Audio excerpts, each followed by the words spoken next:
Welcome to the Slop Temple. We pray this video helps. In this video, I will show how to get a turkey fan ready for mounting, full guide.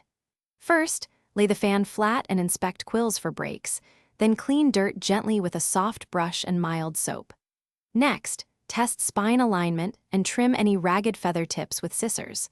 Prepare mounting board and hardware while keeping feathers dry and straight to avoid warping before final attachment. Start by removing surface dust carefully with a soft brush and low compressed air to protect vane structure. If quills are loose, apply a small amount of archival glue or thin epoxy at the base and clamp gently until set. For missing feathers, match size and hue from a spare fan or reference photo and attach with fabric adhesive. Allow full curing time before handling to keep the fans stable. Choose a backing board sturdy enough to support weight and attach a hanging bracket at center. Drill small holes aligned with quill bases and thread zip ties, or stitch leather tabs for a refined finish while avoiding over-tightening. Position the fan, check symmetry, and use a level to confirm even display.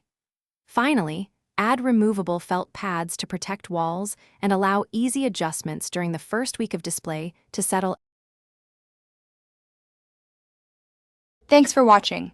Consider subscribing if we helped you.